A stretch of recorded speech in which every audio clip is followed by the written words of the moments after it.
Today we travel back to Neverland after a few months of not being here with the podcast, and this is very special because somebody who basically this project was their baby. It was from infancy to the creation of this film that we all have come to love and know as Hook. Jim Hart, the screenwriter, is here on the show today. So, hi, Jim. Welcome to Neverland. I don't think I've ever left. There's a way of staying with you once you're there. Yes, you can never grow old after you've set foot in Neverland. Well, now you do grow old. This is a misnomer. Barry, Yes. even in Peter and Wendy, which is the book that he did after the play, he talked about the Lost Boys, that Peter would occasionally have to kick the Lost Boys out when they got too old. So you did get older. You just got older more slowly.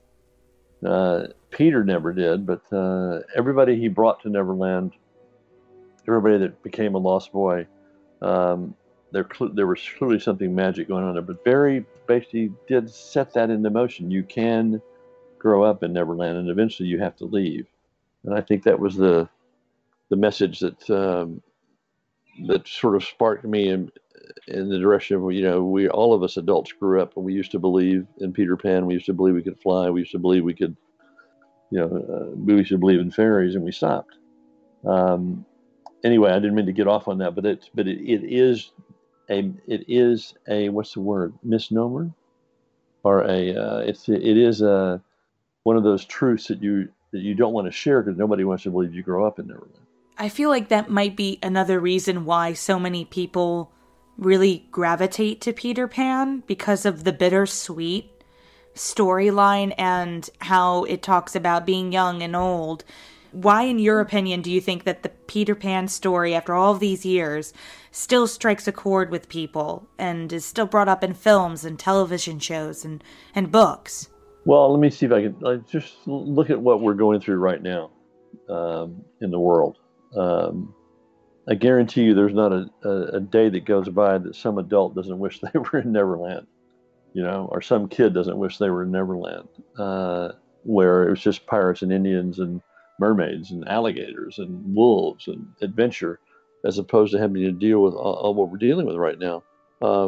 Even before this happened, I think that's what spoke to me when Jake, our son, who was only 6 when he asked that question, what did Peter Pan grew up? I think one of the reasons it spoke to Steven, to Mr. Spielberg, and to Dustin and Robin and all the adults involved, was that it reminded them that they had grown up. And somehow we started being capitalists, we started being ambitious, we started wanting to be successful, we started wanting to have money, we started wanting to have all these things that as a child did not have any value to us. And there was a certain innocence to what we lost growing up, what we lost becoming adults, and what we gave up to become adults. And I think that's one reason the film resonated so strongly with adults as well, especially in its afterlife. Especially, we're almost 30 years old now, and it has a huge following. Now the generation that grew up on the film are in their 30s and 40s, and they're adults, and they get it.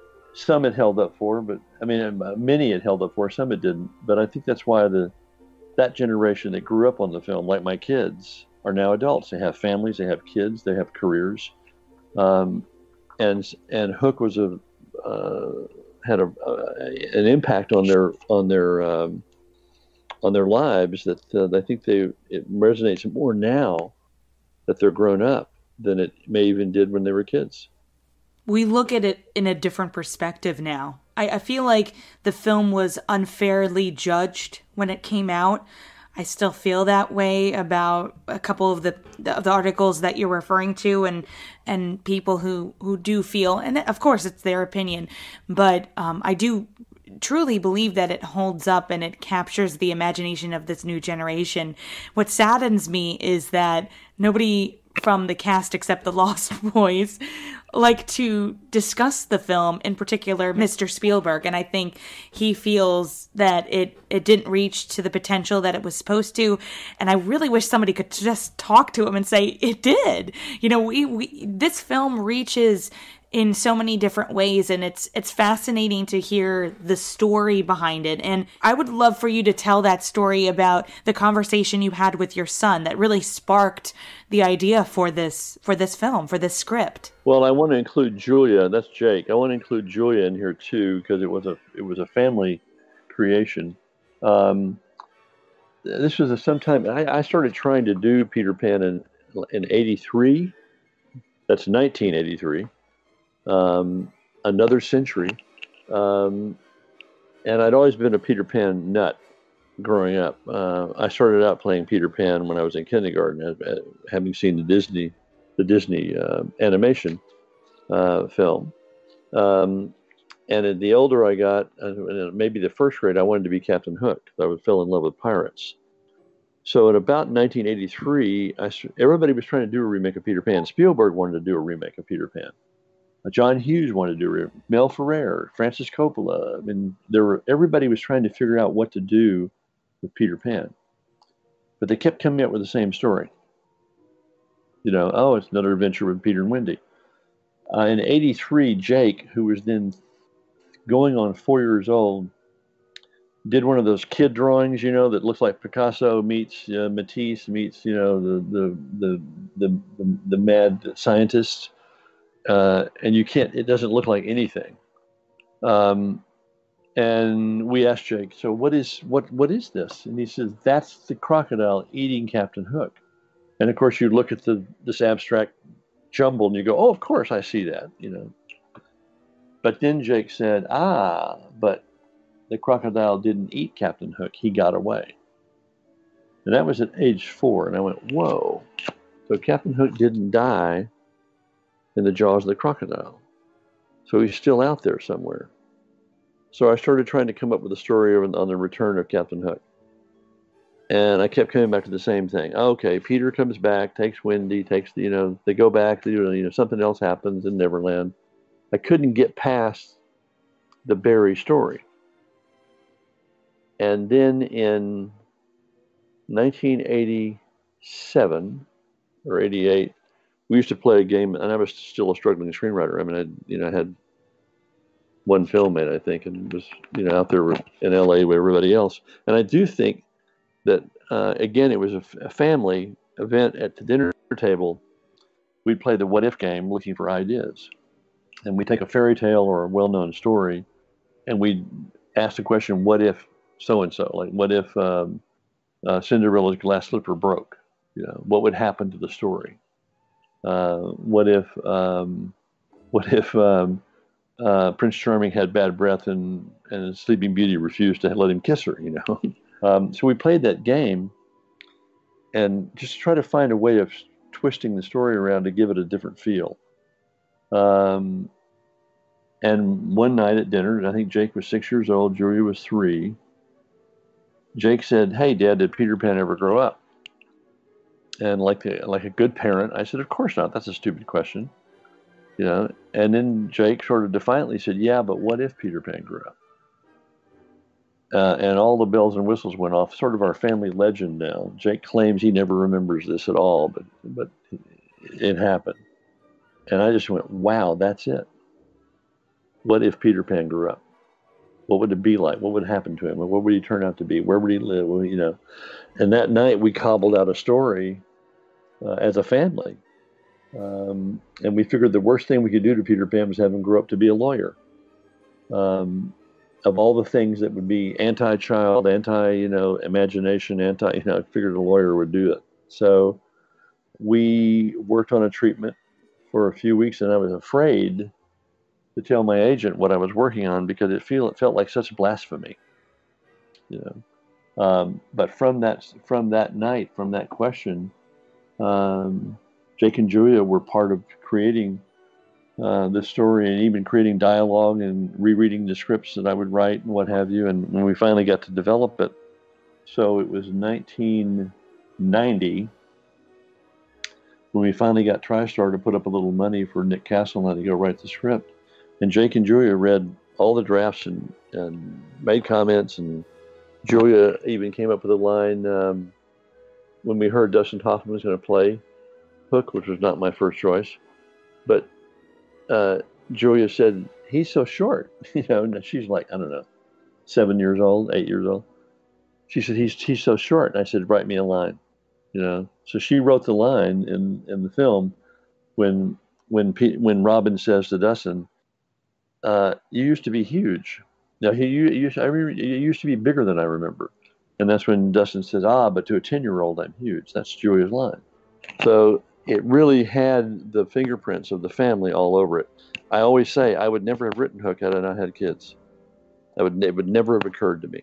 So when you got to work with Spielberg, what was that first meeting that you both had with one another? Because I'm curious to how you both, were kind of trying to get on the same page of how to move forward with this huge project. Steven and I had met many years earlier in the early 80s when he was making waves, directing television, and when he finally did Duel and what have you. He dated my wife. He dated Judy.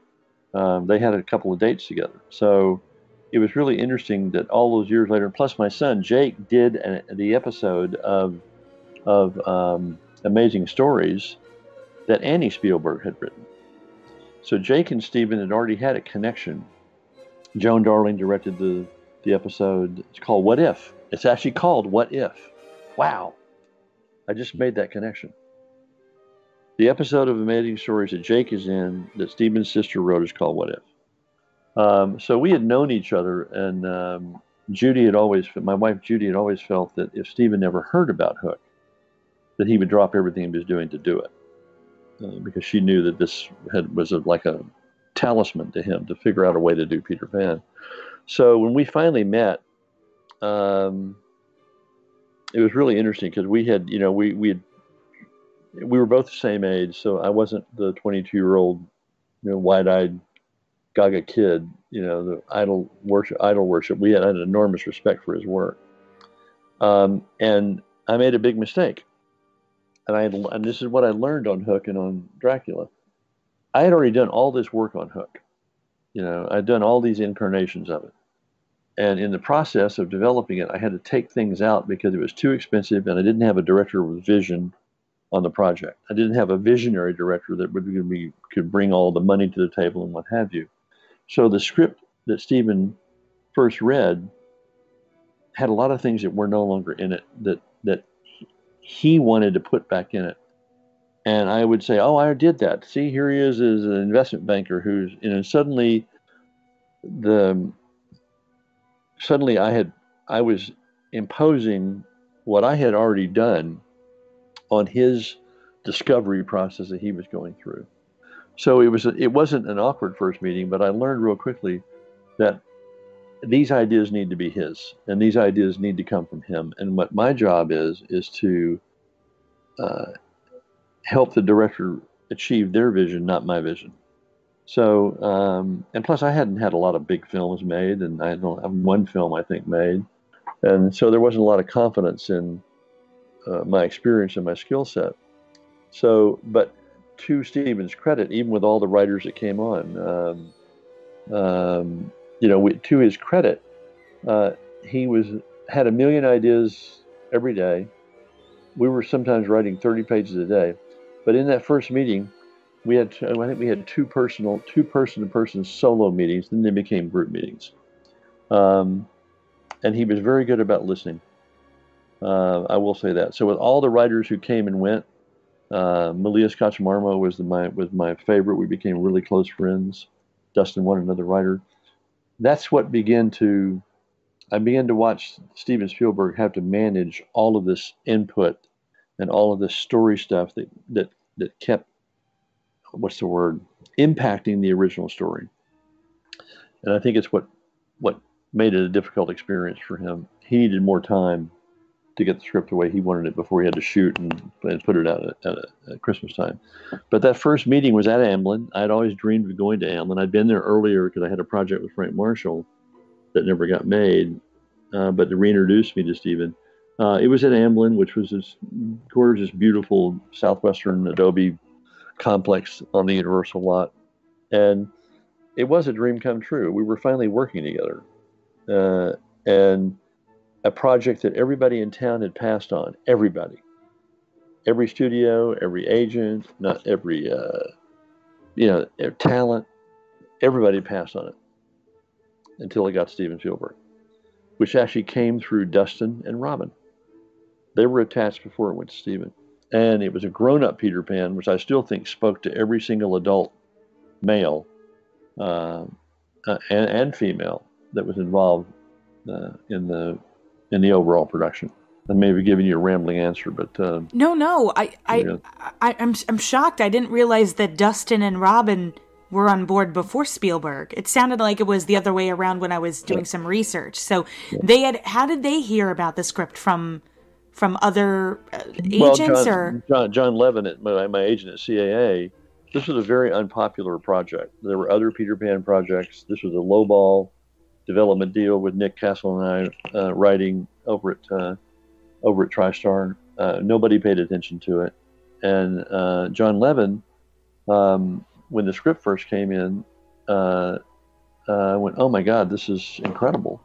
And he knew exactly of course I wrote it for Robin. Robin's the only person I could ever imagine playing grown-up Peter Pan.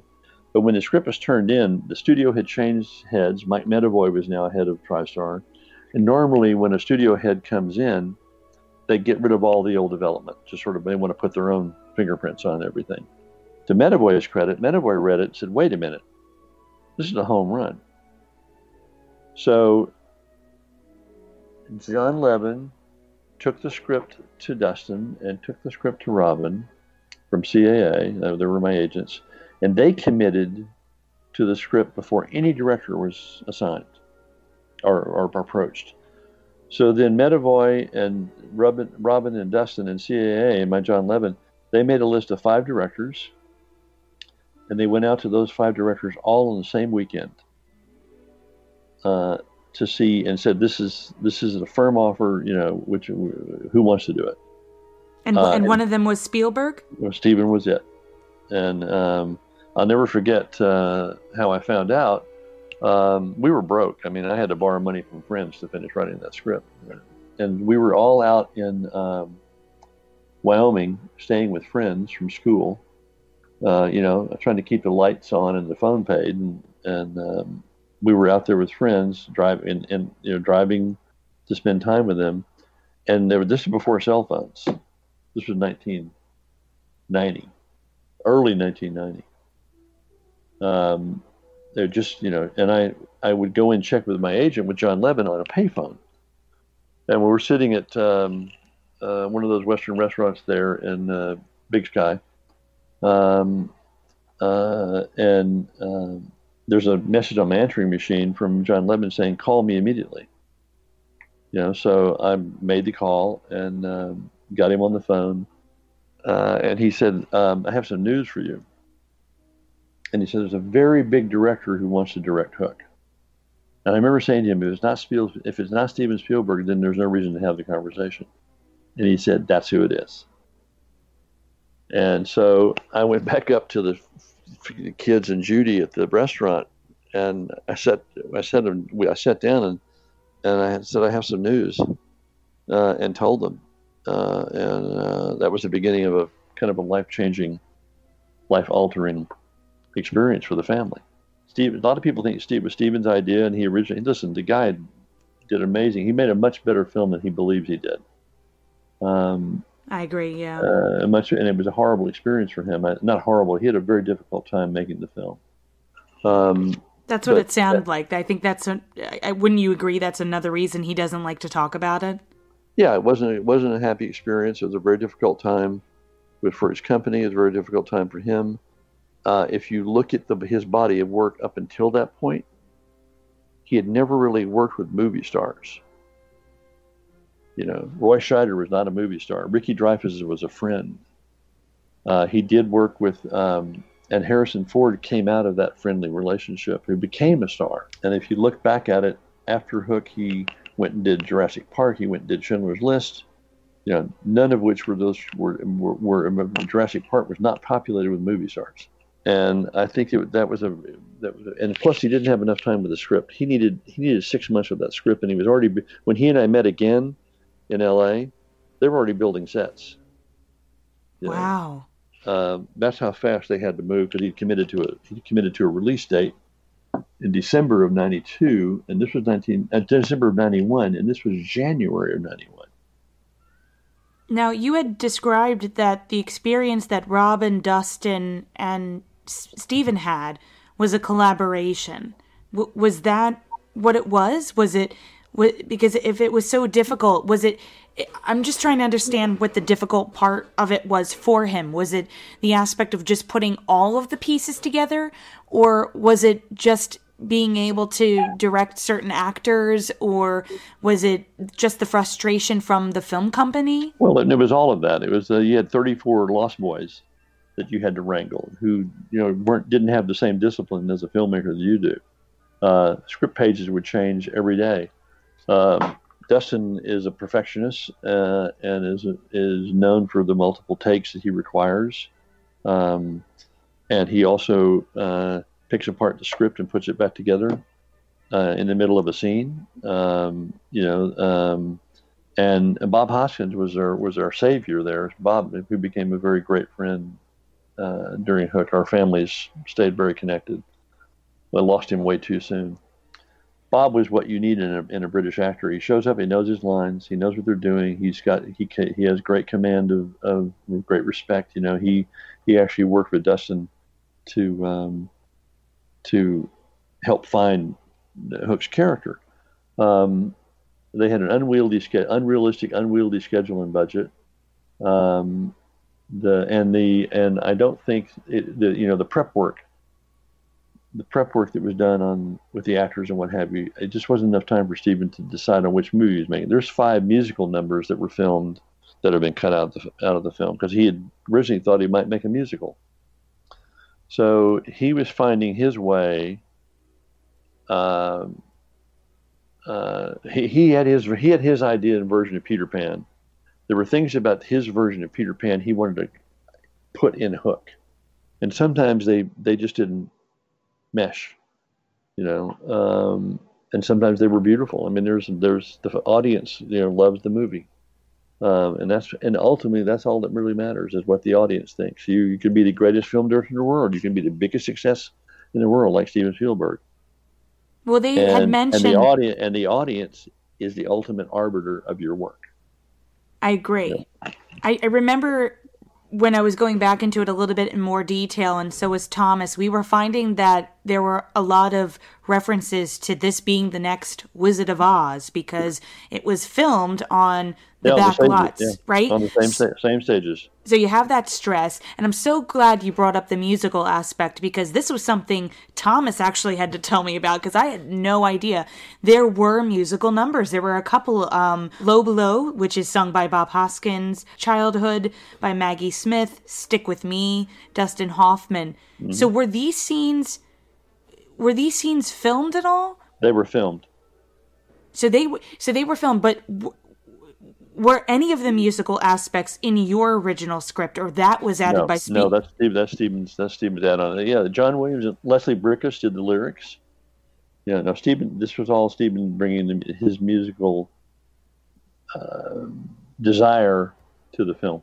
How far along in the process towards editing was it just decided that, okay, we can't have a musical, too much is going on, we need to get back to the story, or it just it's not beneficial at this point?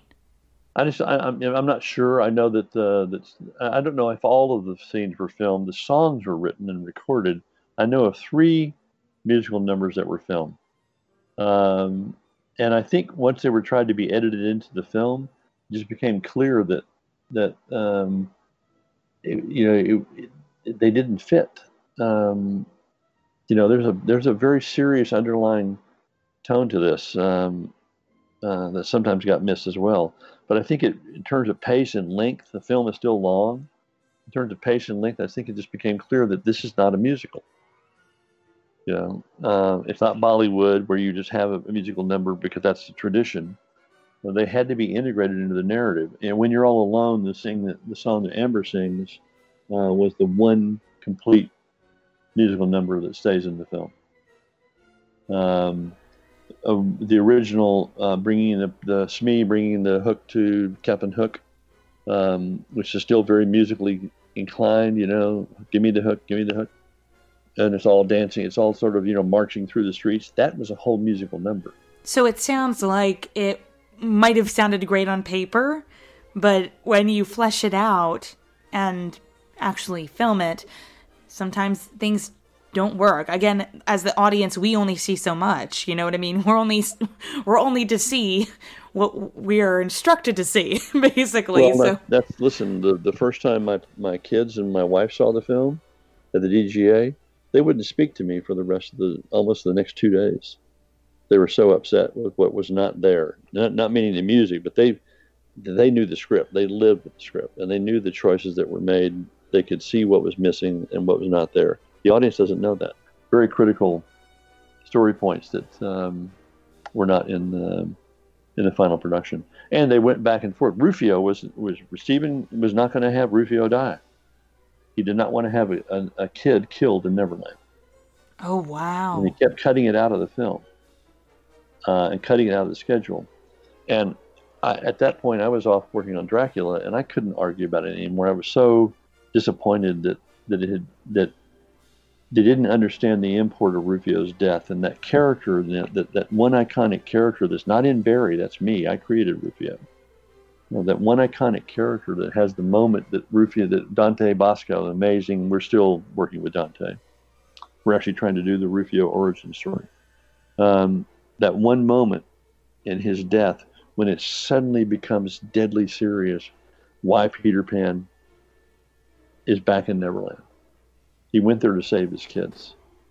And I remember sitting in my little teeny office there on the lot when I had Hook and Dracula both going. And the stunt double for Robin, what is his name? Paul. It came to my little office, knocked on the door and said, Rufio's going to die. We're going to kill Rufio. And I went, yes! And somewhere along the way, I think Steven realized that you can't just throw tomatoes and marbles and mirrors and, can't be all fun and games. If nobody can die in Neverland, then there's no threat or danger to Peter. The scene they didn't film, which they started to film, was, and I had to, in the process, I was working on Dracula with Coppola by then, but Steven was very good about making sure I saw the dailies. Jake was setting dailies and Julia was setting dailies every day, where even the studio executives were not allowed to see dailies.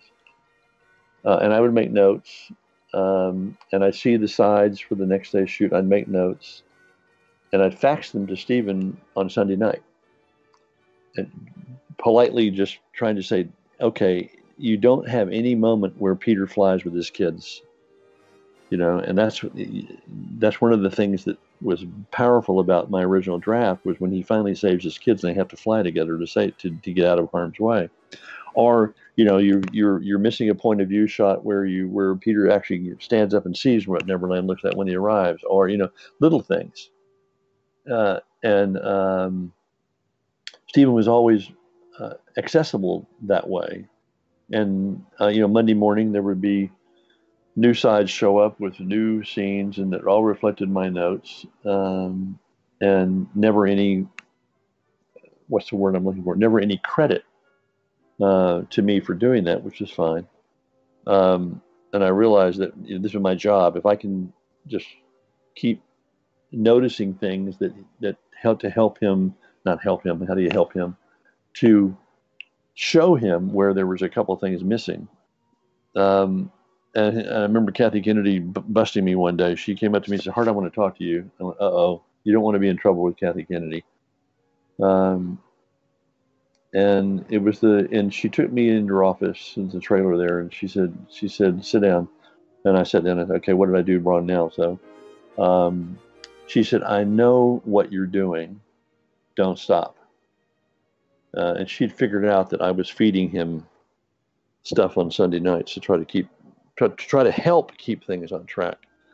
And the one big scene that they didn't do was when Peter saves his kids. And it was a pretty elaborate action scene where he gets the kids loose from Hook, and they're climbing up the mainmast, and it catches on fire. So the fire is burning up below them, and they're having to climb to the crow's nest. And the only way Peter's going to get them down is to fly. And it's a whole thing where, it's the father and the son and the daughter holding hands and jumping off and having faith that they're going to fly and what have you, and swooping out through the flames and then landing, and then you have the final duel. They built the mast in the parking lot at Sony, and I kept thinking that was like a sign of hope they were going to do it, but he never did it. He never. You got the one moment where he flies with an Amber. Poor little Amber was terrified of the wires and being lifted off the ground. So there one moment where he lifts off the ground with them when he's sending them back home. So, there were big things missing, but the audience doesn't know that. The audience comes away very satisfied with the experience. And that's all that really matters. Steven delivered an experience that millions of people have carry with them. From that 10-year-old kid will have that film with him for the rest of his life. And for that, I'm grateful, because it's an audience movie. There was that one scene, and I'd love for you to talk about it, where I was watching it again recently, and it's the scene where Caroline, as the mother, Moira, is talking to Robin and saying, your children are going to grow up, and there's only this small amount of time that they're going to want you to hold them close. When you were writing that scene, where did that emotional aspect come from? Because it's very upsetting, like when I'm looking back at it now as an adult, because it's so true. It's like that saying of, there's one day where your dad or your mom won't be able to pick you up anymore and hold you. I have to give credit to Malia for the rewrite on that scene, because I had that scene in my original script that Steven did not read.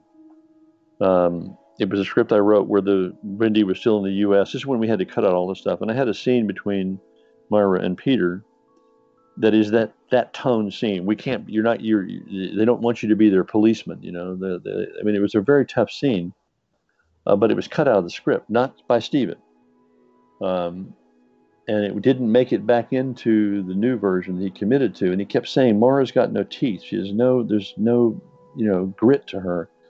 And I remember having a conversation with him through the car window. He was coming onto the lot, and I was walking over to my office, and we stopped. He rolled down the window, and we had a chat. And he told me there, and I said, listen, you please read my first script. Just read it, especially for this scene.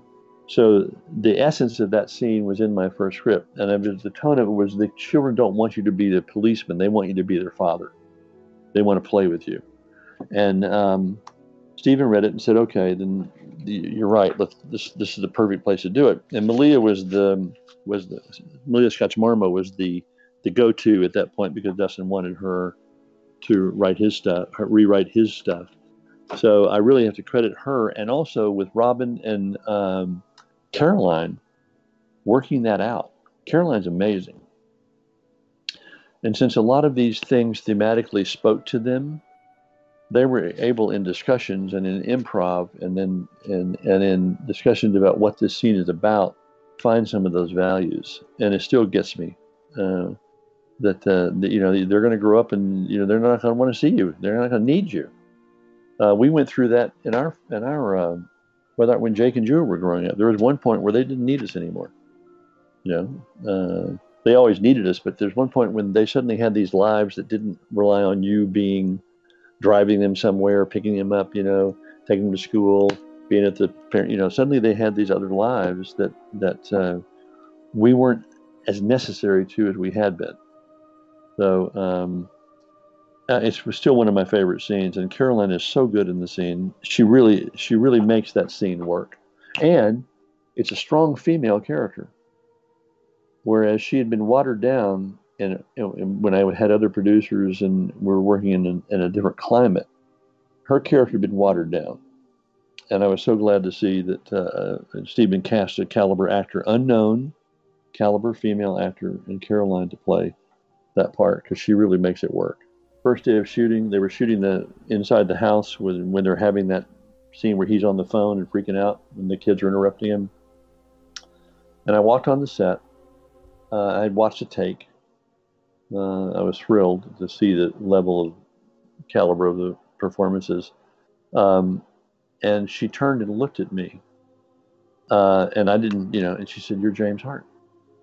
I said, "Yeah." And she came over and gave me this huge, gigantic hug, and just said, "Thank you." And that was the beginning of a wonderful family friendship right there. So, and it was, the I don't know, the Brit actors. I love working in England, love working in London. Bob and I became very close. The Brit actors do appreciate the writing and do appreciate the author, in a way that it's very unique in their respect for the author, and I think it comes from the playwright tradition. In the article that I had sent to you, Toodles, Yeah. I loved learning about the little backstory to him. That Arthur. Yeah, he was based on your younger brother. Can you tell a little bit more about that story? My brother died of AIDS in '88. We were all very close. He lived in New York. He was the kid's uncle. He was a musician. He was a world-renowned flautist who played all over the world. And he's in everything I write. He was in Dracula. He was in Hook. And I embodied Toodles in him, I embodied him in Toodles. The ultimate lost boy who came into this world and grew up, but still had those memories he couldn't remember. He couldn't find his marbles. He couldn't remember, but he did. He was cut out of the script. He had a much bigger part, and he was cut out of the script. And Robin really loved Toodles' character. And Robin was upset that it was cut out of the script, and I was upset that it was cut out of the script. And we finally had to have a discussion with Steven about who Toodles represented to the audience. This is the lost boy who is longing for it was saved by Wendy, so it makes that whole connection very powerful back to Neverland, being an orphan. We had a whole thing where when the police come, he thinks they're coming to take him. He climbs up in a tree and won't come down, and he thinks they're going to accuse him of kidnapping the kids, and it's very emotional. And yet, for the few moments Toodles has, and Arthur was the actor who did him, did so much with his face. So those few moments that Toodles has are the connection between the reality of the real world and the reality of Neverland world. He's the bridge. And I was so pleased to see that he got the attention that he did, and he has the moments in the script that he has. And as corny as the marbles joke is, and we did it 3 times, as corny as it is, it absolutely pays off. And when he's holding those marbles and clinging to them, saying, "I didn't lose my marbles after all," that's also a talisman for Peter. Peter had to bring those back from Neverland to give to Toodles, who he had thought should belong in a home, and was, but what is he doing here? Why is he in a home somewhere? Is he, that whole transition of Robin's character is embodied in those marbles. Neverland's real, and so is your childhood. And there is a way to keep that childhood alive in you, no matter how old you are. And that's who Toodles represented, was that ability to be childlike. Steven used to always sneak preview his films at the Medallion Theater in North Dallas, in Texas. And I'll never forget him calling me after the sneak preview and he wanted to read me the cards. And he did. He was reading the glowing reviews. It had been better than E.T., but, the wonderful, but it was 2 hours and 48 minutes long, or 2 hours and 40 minutes long. So they had to make a bunch of cuts. And I would love to have seen that 2 hour and 40 minute cut. And when I finally got to Michael Kahn, Michael said he had disassembled it. He'd taken it apart. In those days, it wasn't video, and you didn't just automatically put everything on a disc. It was real in the film. And I would love to have seen that that cut. Mr. Spielberg, if you're listening. No, he won't go anywhere near this film again. I finally found a quote where he said, "The only reason I made this film is for my kids." Well, his kids like it, and they've told him that. We're trying now to do the Rufio origin story, which means that Amblin has to, it has to be something that they want to do. So we're being very careful about that. And Jake, my son, is working with Dante Bosco, the two kids that grew up with this movie, to create the Rufio origin story. So we're hoping that that Steven will bless it, because it has nothing to do with Hook. It's no Peter Pan, no Captain Hook. It's Rufio's story. Can I give you my money now for my ticket, please? He's got. Rufio's an iconic character all over the world. He's got a gigantic following, and yes, Dante has managed to keep that. Keep that character present in his life in a very good way, not a one note, this is all I can do. He's managed to keep Rufio very much alive. Another question for you, because the mermaids and I were talking about this. They were trying to put a lot of drama around Julia Roberts as Tinkerbell. I was reading the articles, and it said she was going through a breakup at the time, and there were a lot of mean things written about her. And I'm just questioning if that was a media taboo thing that was trying to, gain more attention to the film. What do you recall of working with Julia? Because you said you were actually pleasantly surprised. She was wonderful to our daughter Julia, because they have the same name. She had a rough go. One, she was miscast. She's not who I wrote the part for, with who I had in mind. But two, she never really got to interact with it. She was off on a stage by herself, working with big props she never was there. Never, except the one scene where she gets big and talks to Robin. She never was interacting with real people. Yeah. Except in a couple of instances. And she was going through a rough time. And I think she did struggle with the part. Anthony Powell, who designed the costumes, brilliant costume designer, she was 24 years old when she did Hook. Had to deal with some whims and some issues that she was having with the costumes she wanted to wear. And she was slighted, I think, and not so much intentionally, but because that's the nature of production, was you had all these stages full, things going on all the time. A lot of times she was directed by second unit. So Steven wasn't always, well, that's not fair. Steven was always there when he could be to work with her directly. But she had to do a lot of training in wires and a lot of, stuff with big props and the green screen, where she didn't really have a way to relate to the project. She wasn't part of the family. And she did. There were a couple of times when I saw her do some stuff that we could have done without. But she was always incredibly pleasant to Julia Hart, and remained so throughout her career. And I just felt she got a bad rap, and also she was miscast.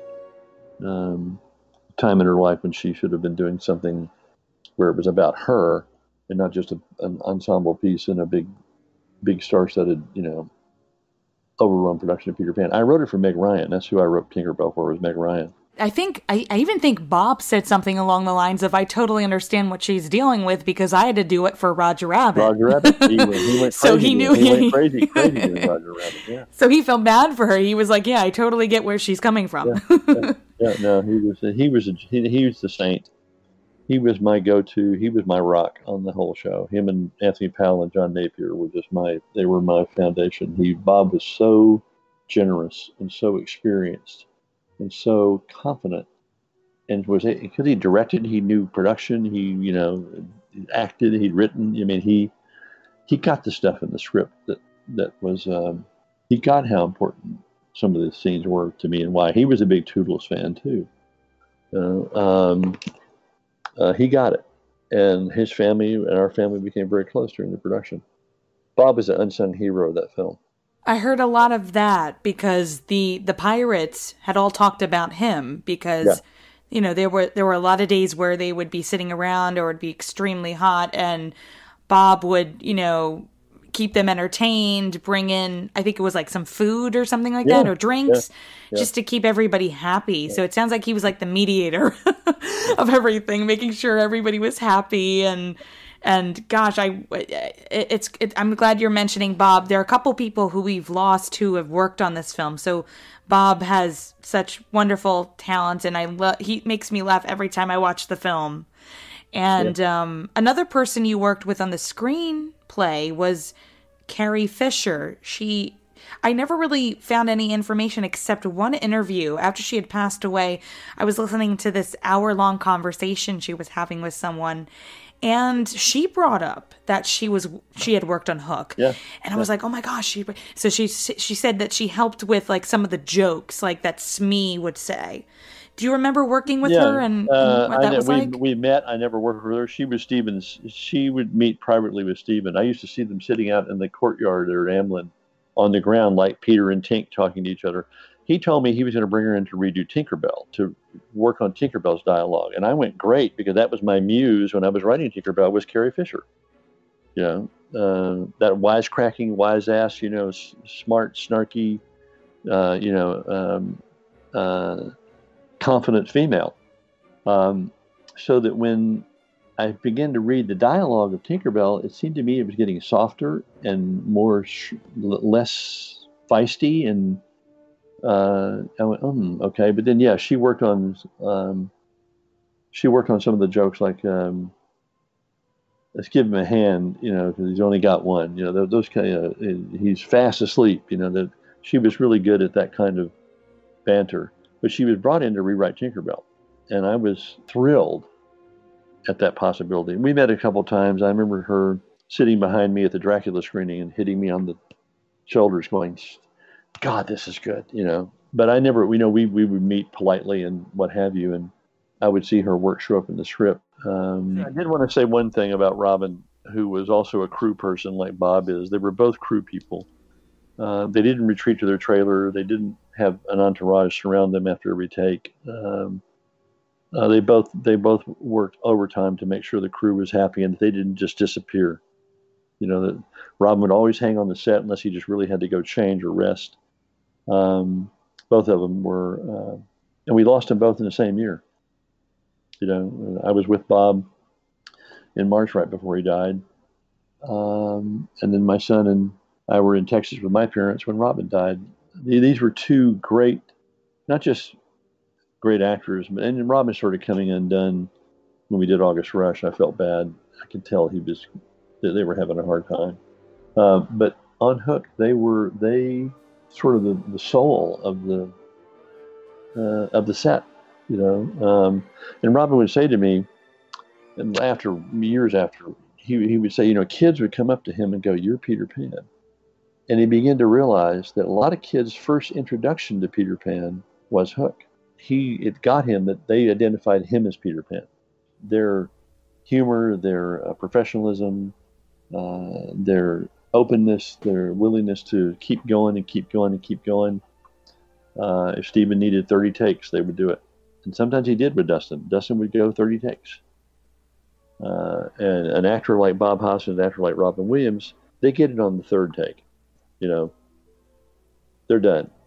And yet they'll hang in there and not throw tantrums, not throw fits, not be divas, not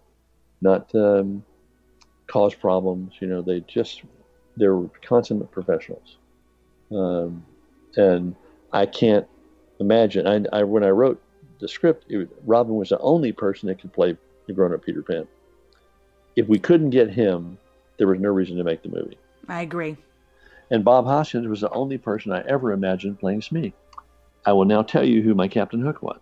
You saw it in the article, but that's not the real truth. The real truth is I wanted Daniel Day-Lewis in Last of the Mohicans to be Captain Hook. That's who I wrote. And that's who James Barry wrote. It was that charismatic matinee idol that could literally tempt your child to becoming a pirate. The book I wrote after Hook, called Captain Hook, The Adventure of a Notorious Youth, is about his origin story. We just pitched that all over town and got turned down. Even after Netflix had a breakthrough with reviving Hook on Netflix, one of the most popular films that they've had on in several months. and we're still going to try. I mean, I wrote the origin story of Captain Hook. That's the story I want to see. I'm tired. I'm through with Peter Pan. The idea of a hero refusing to grow up doesn't fit in today's world. We need these kids to grow up. We need the Greta Thunbergs to grow up. We need them because we need those kids to fix things because we haven't done the job we should have done as the adults. So I'm a hero who doesn't want to grow up and take responsibility. I don't think that's relevant anymore. And these kids at Highland Park, these kids we're seeing marching in the streets and protesting, that's who we need to grow up and take charge. We forgot how to fly. We forgot how to be human beings. We forgot how to be our humanity. We forgot everything about what it is the values we're supposed to instill in our children. We have completely flushed down the toilet. Just to mention your children again, Julia made a Peter Pan's Children's Fund. Can you talk a little bit more about that? Yeah, that charity started the royal premiere of Hook in London was on April 10th. 1992, which is her 10th birthday. And Julia, the last thing she wanted to do was go tour. We were part of the deal was you go tour the Children's Hospital where Barry bequeathed his rights. And we actually had fictionalized a new wing being built in the film, which they were actually doing. So they thought, this is great. So they invited us all to come tour the hospital. Robin and Dustin, myself, the kids, Caroline, Bob, and it was an extraordinary tour. This is the first hospital. There's no emergency room at Great Ormond Street. It is a course of last resort. And it's the first hospital that pioneered the parents staying in the room with the kids back in the 19th century. During that tour, Robin took Julia's hand and they walked through these wards and through the tons of kids and all kinds of conditions, and we were worried it was going to be too severe for Julia. And we watched Robin and Julia approach a kid in a full body cast waiting for a kidney transplant. And he had on his IV stand, he put a pirate flag, and he was wearing a patch. And he could barely raise his head. All he wanted to do was meet Peter Pan and Captain Hook. So I saw Robin take Julia's hand and say, "Come on." So they went over and we watched Julia and Robin talk to this kid for 5 minutes. And we were both just like, wow. And then after that, we go to the royal premiere. She goes into princess roles with David Crosby. She gets to meet Princess Diana. She's in her princess dress. This is her 10th birthday. Afterwards, there's a big party at Harrods that Jodie Fayette's dad hosts, and they bring Julia a big birthday cake. She dances all night with Robin Williams. That night, Judy and I are like 1 a.m. We're going, what are we going to do for her 11th birthday? It's like, this is it. Oh my gosh, she peaked at 10. Order pizza, And oh my she gosh. comes into us at like 1 a.m, just wired, wearing the nightgown from the film. And she said, I have an announcement to make. I made a decision about my life. And we thought it was going to be thanks for the great, she wanted to talk about the hospital. She said, today I saw kids who may not have another birthday and who were smiling and laughing and hopeful. And I realized that all I wanted to do today was go to Harrods and buy a present. And she said, do you think that maybe from now on we could have a birthday party where I ask people to bring money instead of buying me a present that we can give to the hospital? And we just went, whoa. Yeah, we'll try. So we did. We had a screening of Hook. We raised about $1,000. People loved the idea. The next year when we were over with Dracula for the premiere, we called the hospital and said, hey, Julia's got a donation she wants to make to the hospital that she raised from her birthday parties. And Sir Anthony Tippett, who's no longer with us, who was the general manager of the hospital, a sweet man, very generous man. He said, could you hold a moment? And he got back on the phone with Julia and said, could Julia come at tea time about 4? So we went over at tea time at 4 o'clock, and Sir Anthony Tippett had turned out all the department heads, nurses, people on the board to have a high tea with Julia because they'd never had a kid give the hospital money. And they made her little $1,000 contribution feel like $1 million. And they asked us, can you do this can you go back to America and do this? Can you have a Peter Pan birthday club that teaches children philanthropy by celebrating their birthday, but raising money for a hospital? And it didn't have to be Great Ormond Street. It could be any hospital. So we had a good 25-year run. It's wound down now because of all the difficulties you have with nonprofits.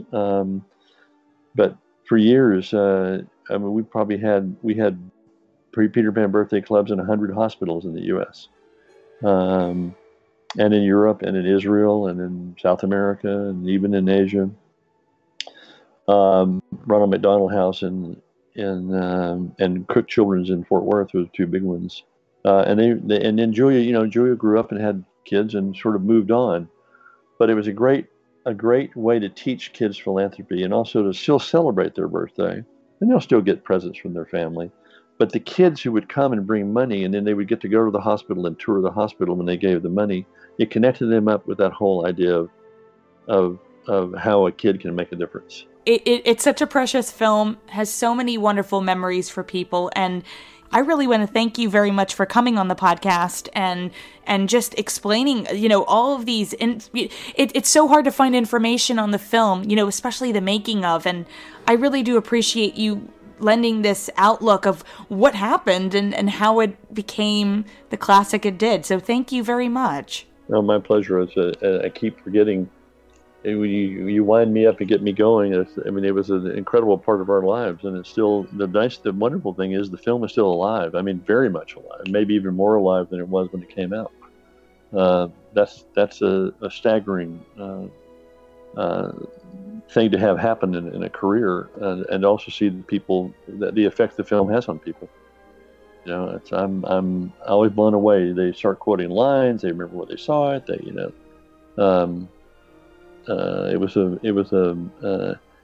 was a happy thought that hasn't stopped giving. So I'm grateful, and I appreciate you taking the time. And I'm going to shut up now.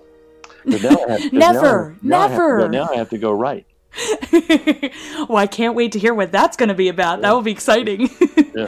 Well, we're off from Neverland back to a little bit of reality, but there's always some time to come back to Neverland. So thank you again for joining us, Jim, and hopefully we'll have some better news, exciting news for the 30th next year. I'm crossing my fingers. We need something exciting to look forward to.